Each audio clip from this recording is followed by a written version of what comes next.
Magandang araw po sa inyong lahat. Sana po ay nasa mabuti po kayong kalagayan sa araw-araw. Muli na naman po tayo ngayong magkakaroon ng pagluluto.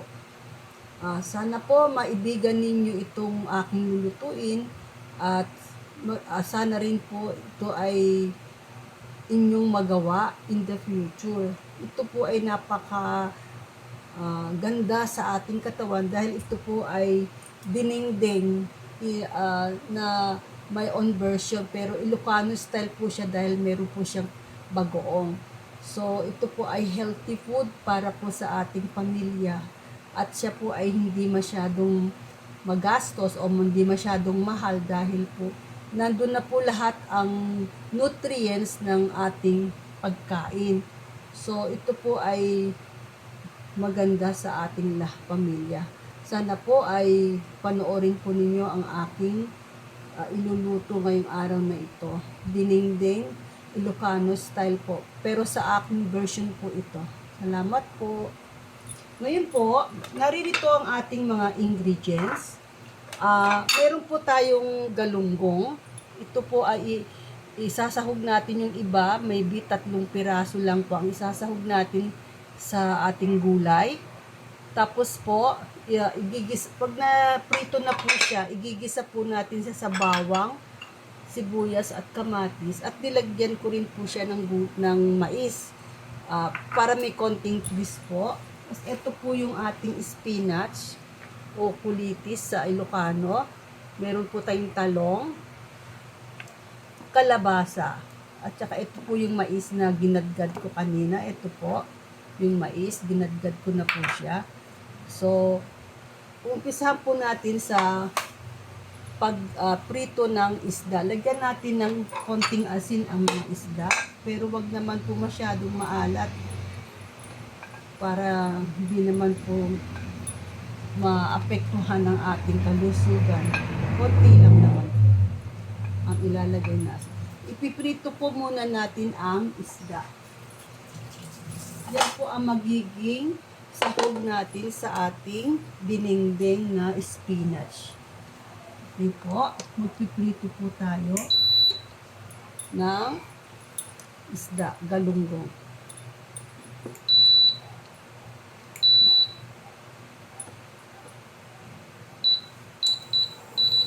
Konti lang po mantika, huwag po masyadong marami.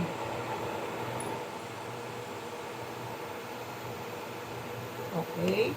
So, magpiprito muna tayo para po ito ang ating magiging sahog. Pwede rin naman pong hipon o kaya baboy, pero mas healthy po ang isda. Kaya pinili ko pong isda ang ating isasahog sa gulay. Dahil ito po ay parang dinengdeng sa Ilocano po. Okay po? So, papainitin po muna natin ang mantika bago po natin ilagay ang isda. Gustong-gusto po ito ng aking mga anak dahil masustansya po tsaka masarap ang pagluluto ko nito. So, sana po magustuhan din ng inyong mga anak kung kayo po ay magluluto ng dinengdeng na spinach. Ano po? O, tingnan natin kung mainit na po. Medyo mainit na po yung mantika. So, pwede na po ilagay. Yung iba po ay ipiprito ko ng lahat. Baka magustuhan nila ang kumain ng isda. Pwede rin i-partner ang dinengdeng mo ito.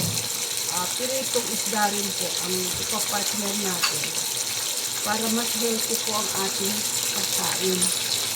Okay po. So, hintayin natin maluto ang ating isda at iumpisahan na natin ang pagluluto ng dinengdeng. So, ang aking pong spinach ay hinugasan ko, pero hugasan ulit sa mga. Gagamitan po, tatanggalin po natin ang mga dahon. Gagamitan ko lang siya ng ginsin para mas mabilis. So, habang po tayo nagpiprito, pwede pwede po natin gawin ang isda, ang spinach o kulitis. Mas ginamitan ko po siya ng gunting para mas mabilis po ang paghihimay.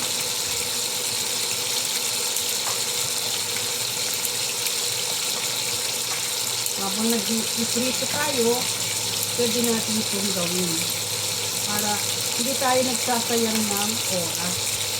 Ito. Yan po. Ginamitan ko ng gunting para mabilis ang aking gagawin.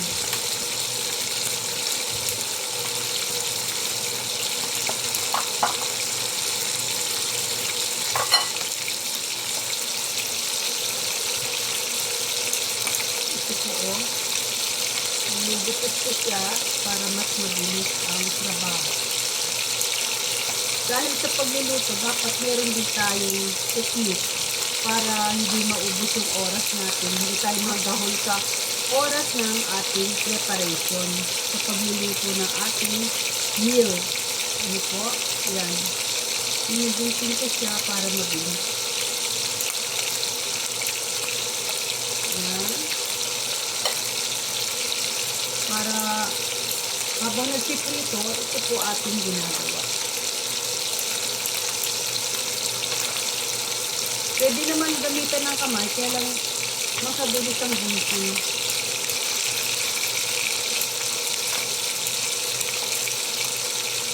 Yung ibang katangkay po na malambot, pwede rin pong isama.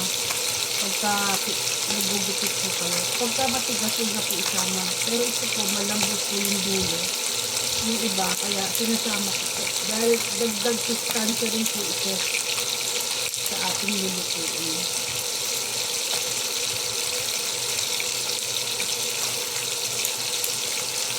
Ngayon po, ay hiwain natin ang talong. Hiwain natin siya na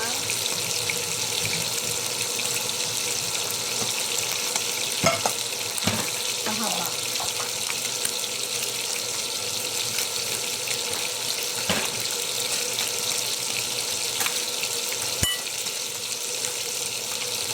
Paghiniwain po tayo ng talong.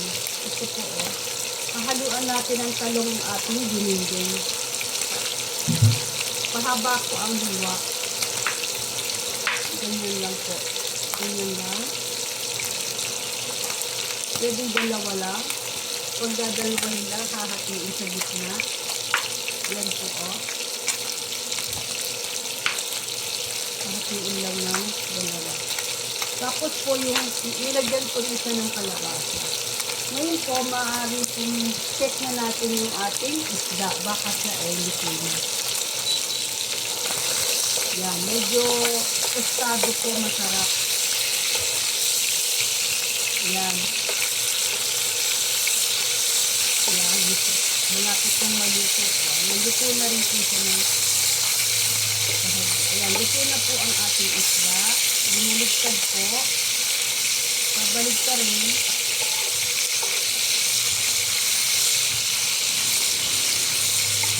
Hindi ka tumatla.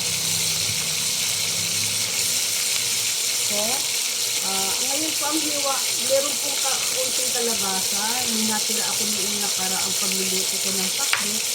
So, pwede rin po itong ihalo para sa dagdag na sustansya ng ating gulay.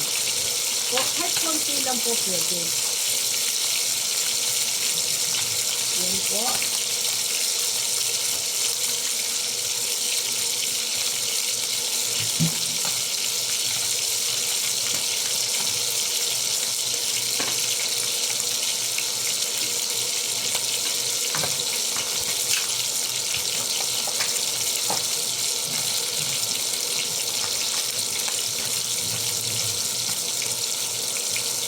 So, narito po ang mga gulay na ating isasama sa ating ulam na dininding. Ay, ito po yung kalabasa, talong, iniwang half, at po ang ating pong spinach. Yan Hugasan po natin.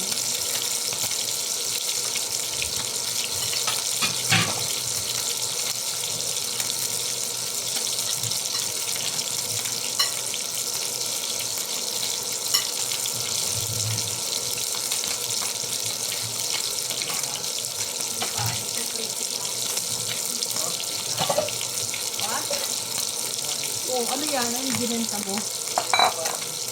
Wow, thank you, Lord. Agad. So, ito na po yung ating estila. Sinugasan ko na po siya. Tapos po, iitayin lang natin ma-prito ang ating isda.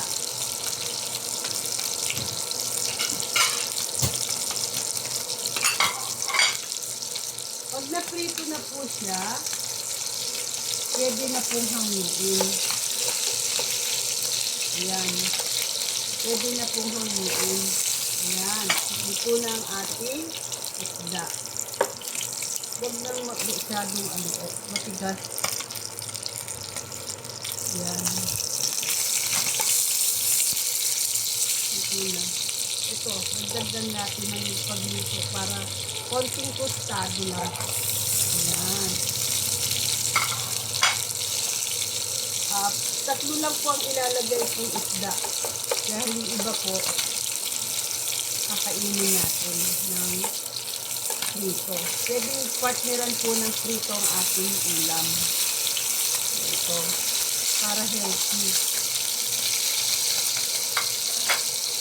Yan, ito na ang ating pangsahog.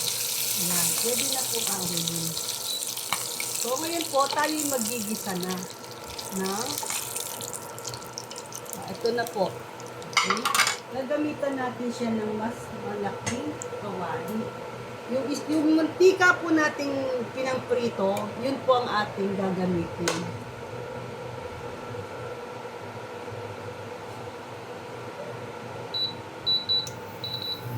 Okay? Ayan na po. Hintayin natin uminit ang kawali bago natin ilagay ang konti lang po ilalagay natin ng mantika. Yung para lang po siya maigisa. Konti lang po. Tagalog, Ilocano version po ito. Dahil ang akin pong asawa ay Tagalog. So, lalagyan po natin siya ng konti lamang. Panggisa lang. Yan, konti lang po. Huwag natin dadayin. So, lagyan na natin ng bawang. Gisa-gisa lang po.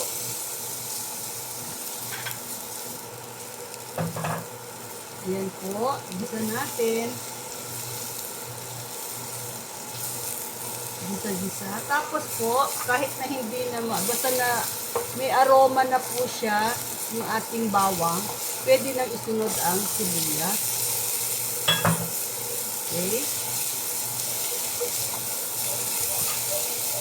Pagkatapos ko, pag medyo lanta-lanta na po yung sibuyas, makikita naman po natin kung lanta-lanta na siya, katulad dito, hindi pa masyado, pwede naman pong bayaan lang muna siya maluto. Okay po. Tapos ito po, ayan, pwede na ihalo ang kamatis. Ayan, bisa-bisa lang po. Combination po ito ng Ilocano and Tagalog na gulay. Okay? So, ang susunod po ay ang kalabasa. Dahil po, yung kalabasa po ay matigas.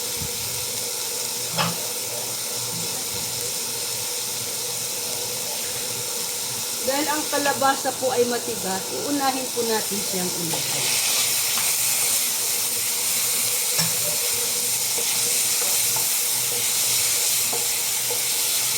Pagkatapos po, lalagyan natin siya ng konting bagoong. Pag naigisa na po siya, lagyan natin ng konting bagoong. Isunod na rin po ang mais. Dahil medyo may katigasan ang mais. Gisa-gisa.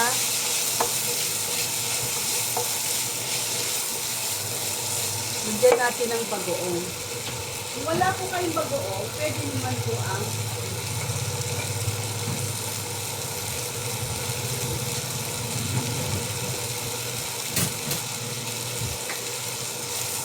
pero ito po kasi Ilocano dish, combination ng Tagalog dish. So, pwede rin pong patis, pwede rin pong bagoong. Pero konti lang po ang lalagay.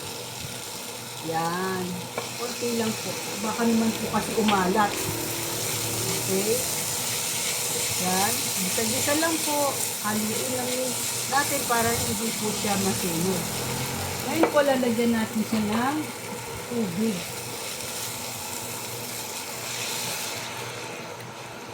Yan. Huwag po masyado magano. Yung tamang-tama. So, hahayaan natin siyang kumulo. Hanggang lumambot ang kalabasa. Okay po. Ngayon nga po ay kumukulo na ang ating kalabasa at saka ibang mixture. Tingnan natin kung siya po ay malambot na. Okay. Medyo malambot na po siya. So, pwede na pong ilagay ang talong. Malambot na po yung kalabasa. Ayan po, oh. Yan, malambot na po siya. So, pwede na po ilagay ang talong. Para hindi ma-overcook yung kalabasa. Lalagay na po natin ang talong. Tingnan natin kung malambot na rin po yung mais. May mais po kasi tayo hinalo. Kaya tingnan din po natin. Malambot yung mais. Okay na po. So, lagyan po natin siya ng isda. Ito po, 3 lang ilalagay ko.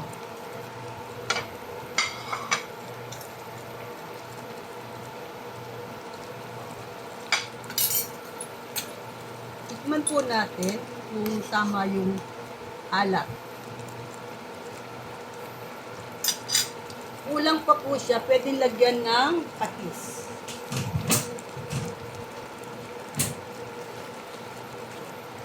Siguro po, konti lang, para hindi po maalat.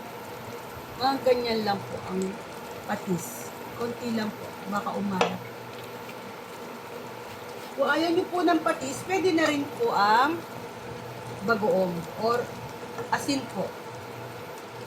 Yan. Huwag natin dudurugin yung isda. So, hayaan natin siyang kumulo. Tikmang muli. Okay. Takpan. Lulutuin natin ng mga 5 minutes to 10 minutes po yung talong. Pagka malambot na po ang talong, pwede na pong ilagay ang spinach or kalupis. Kulitis, ito po, pwede na ilagay after 5 minutes po. Pag malambot na po ang talong.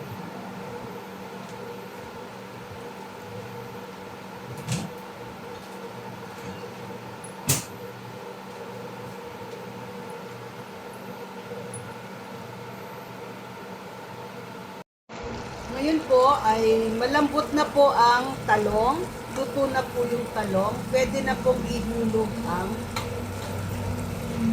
spinach or kulitis.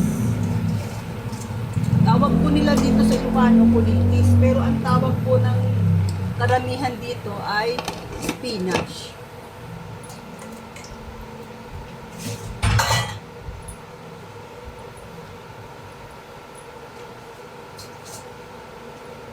Hayaan po muna natin siyang kumulo at malanta ang gulay.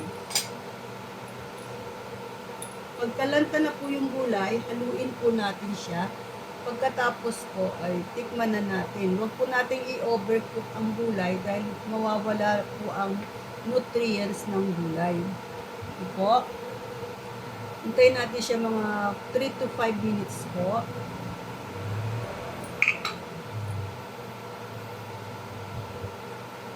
Tingnan natin kung okay na ang sabaw. Pag sa palagay po ninyo ay kulang po ang sabaw, pwede pong dagdagan. Mamaya po natin malalaman kung tama na po yung sabaw.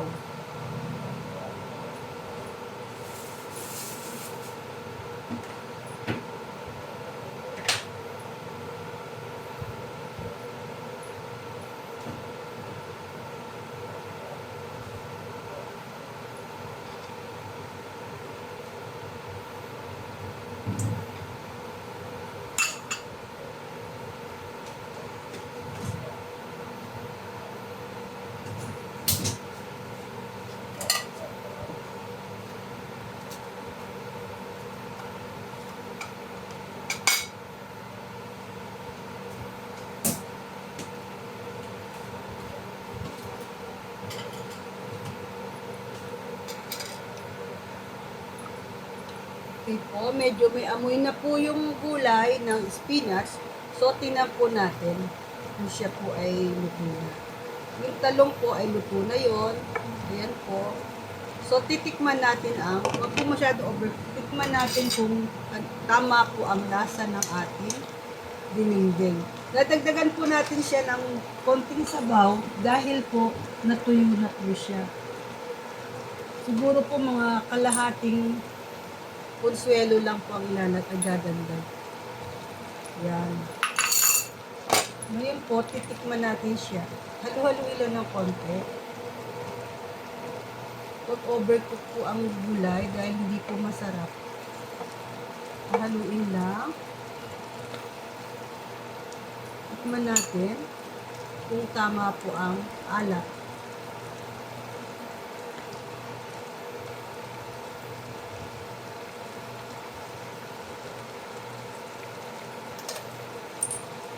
Para sa akin po, tama na ang alat. Ngayon, kung gusto nyo po lagyan ng magic sarap, pwede rin po.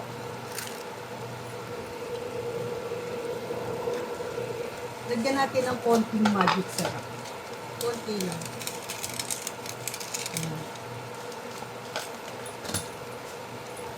Ito. Tapos po, haluin muli. Haluin.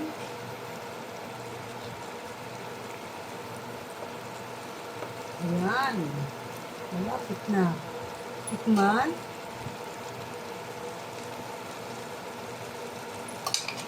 Wow. Okay. Luto na po ang ating Ilocano version ng dinengdeng. So, masarap po itong ihain kapag siya po ay mainit. So, ihain po natin ng mainit para po mas masarap. So, sana po nagustuhan ninyo ang aking niluto ngayong araw na to. Ito po yung ating dinengdeng. Yan po ang dinengdeng. Ha? Ang halo po ay mais, spinach, talong at kalabasa. Very nutritious po ito sa ating pamilya. Napakasarap po nito at magugustuhan din po ng inyong mga anak. Lalong-lalo na po yung kalabasa. Napakasarap po nito at sustansya talaga. Sabaw lang nga po, ulam na eh. So, ang pinartner po natin ay isda. Galunggong po ang pinartner ko sa ating ulam ngayon. Okay? So, sana po ay nagustuhan ninyo ang aking niluto ngayong araw na ito. At sana makatulong po sa ating pamilya, lalo na po kung tayo nagtitipid dahil po sa mahal na bilihin sa panahon na ito. Kailangan po mag-isip tayo ng ulam na 1 dish meal para hindi na po tayo magluto ng iba pang putahe na alam natin na napakamahal na ng bilihin ngayon. So, ito po ay merong protein, katulad ng isda, vitamin A, yung pong leafy vegetable, katulad po ng spinach, yung pong kalabasa, yung talong din po, vitamin A din po yon, at yung pong mais ay carbohydrates po. Tapos po, kompleto na po siya ng nutrients, kaya 1 dish meal na po ang tawag dito. Partneran lang po ng isda para po mas masarap ang ating pagkain para sa mga bata dahil gusto po nila minsan ng pritong isda. So, pagka binigyan po sila ng pagkain, dapat po may sabaw kung ayaw nila ng gulay. Pero magugustuhan po nila ito dahil napakasarap po. So marami pong salamat muli sa inyong panonood sa aking vlog ngayong araw na ito. Like and subscribe po ang aking channel, Kusina ni Sylvia. At kung meron pong advertisement, wag na po ninyong skip para po sa ekonomiya. So, kita-kita po tayo muli sa aking susunod sa ibang mga lutuin na kapaki-pakinabang po sa ating lahat, lalong-lalo na sa ating pamilya. So, maraming pong salamat at sa muli natin pong kita. Sana po lagi kayong ligtas at malusog sa araw-araw. At God bless us all po. Thank you very much po. Ngayon po ay tikman natin ang ating nilutong dinengdeng. Ang sarap. Tama-tama lang po ang lasa at ang mga gulay. Napakasarap at masustansya. Masarap po ito dahil masustansya. Ang sarap pala nito. At masustansya para sa mga bata. Okay po. Maraming salamat.